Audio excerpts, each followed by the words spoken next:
ഇതെന്റെ first order അല്ല കേട്ടോ, പക്ഷെ ഇതെനിക്കൊരു സ്പെഷ്യൽ ഓർഡറാണ്. ഇതെനിക്ക് റിനു തന്നിട്ടുള്ള ഓർഡറാണ്. റിനു എന്ന് പറഞ്ഞു കഴിഞ്ഞാൽ എൻ്റെ കൂടെ ആദ്യമായിട്ട് വർക്ക് ചെയ്തിട്ടുള്ള ആളാണ്.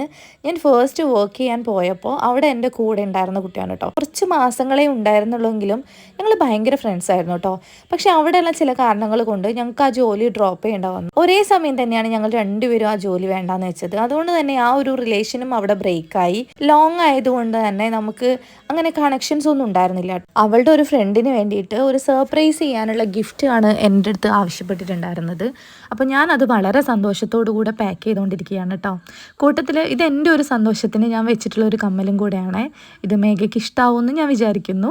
അപ്പം പാക്കിംഗ് ഒക്കെ ചെയ്ത് അപ്പോഴാണ് എൻ്റെ അടുത്ത് പറയുന്നത്, ശ്രീ എനിക്കൊരു സാരിയും കൂടെ വേണമെന്നുണ്ട്, നിൻ്റെ കയ്യിലുള്ളത് എനിക്കൊന്ന് കാണിച്ചു തരുമോ എന്ന് ചോദിച്ചു. ഞാൻ പറഞ്ഞിട്ടാ ഞാൻ ക്ലോത്തിങ് ചെയ്യുന്നില്ല എന്ന്. അപ്പോൾ അവൾ അത്രയും ആഗ്രഹിച്ച് ചോദിച്ചുകൊണ്ട് ഞാൻ പറഞ്ഞു, വേണമെങ്കിൽ ഞാൻ ഷോപ്പിൽ നിന്ന് വാങ്ങിച്ച് കൂട്ടത്തിൽ ഞാൻ കൊറിയർ ചെയ്യാമെന്ന് പറഞ്ഞു. അങ്ങനെ ഷോപ്പിൽ പോയിട്ട് വാങ്ങിക്കാമെന്ന് വിചാരിച്ചപ്പോഴാണ് അവൾ പറയുന്നത് ഓണം ആവുന്നതിൻ്റെ മുന്നേ തന്നെ അവൾ തിരിച്ചു പോകുന്നുള്ളത്. അപ്പോൾ ഞാൻ പെട്ടെന്ന് തന്നെ വാങ്ങിച്ചിട്ട് നേരിട്ട് കൊടുക്കാമെന്ന് പറഞ്ഞിട്ട് പോവാണ് കേട്ടോ. This gift is A simple of pure love എന്ന് പറഞ്ഞിട്ട് ഞാൻ അതിൻ്റെ മുകളിൽ എഴുതിയും വെച്ചു. വീട്ടിലെത്തിയപ്പോൾ അവൾ ഉണ്ടായിരുന്നില്ല. അവളുടെ അമ്മേനെ അത് ഏൽപ്പിച്ചു. ആരാ തന്നതെന്നുള്ളത് അമ്മേനോടും പറഞ്ഞില്ല.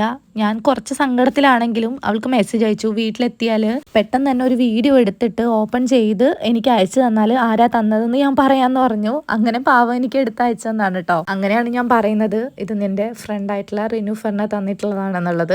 ഇവർ 10th മുതൽ ഒരുമിച്ച് പഠിച്ചിട്ടുള്ളതാണ് കേട്ടോ. അപ്പം അത്രയും ഫ്രണ്ട്ഷിപ്പിന് വാല്യൂ കൊടുക്കുന്നത് കൊണ്ടാണല്ലോ നമ്മൾ ഇത്രയും ദൂരെ നിന്നിട്ട്, റിനു ഇപ്പോൾ ബഹ്റൈനിലാണ്, അവിടെ നിന്നിട്ട് വരെ ഇങ്ങനെ ഒരു ഗിഫ്റ്റ് കൊടുക്കാൻ തയ്യാറായിട്ടുള്ളത്. ആ ഒരു സ്നേഹം എപ്പോഴും ഉണ്ടാവട്ടെ എന്ന് ഞാൻ ആഗ്രഹിക്കുന്നു, ആശംസിക്കുന്നു. എനിക്ക് ഇതുപോലെയുള്ള ഫ്രണ്ട്സും ഫ്രണ്ട്ഷിപ്പും ഒക്കെ ഇഷ്ടമാണ് കേട്ടോ. നമ്മളെ ഫ്രണ്ട്സും ഇതുപോലൊക്കെ തന്നെയാണ്. ഇതൊക്കെ കാണുമ്പോൾ എല്ലാവർക്കും പല കാര്യങ്ങളും ഓർമ്മ വരുന്നുണ്ടാവും അല്ലേ. അപ്പോൾ അവളും ഹാപ്പിയാണെന്നാണ് എനിക്ക് തോന്നിയിട്ടുള്ളത്. ഇതുപോലെയുള്ള ഒത്തിരി സന്തോഷങ്ങൾക്ക് നമ്മുടെ ശലഭത്തിനും നമുക്കും പങ്കുചേരാൻ വേണ്ടിയിട്ട് പറ്റട്ടെ എന്ന് ഞാൻ ആഗ്രഹിക്കുന്നു.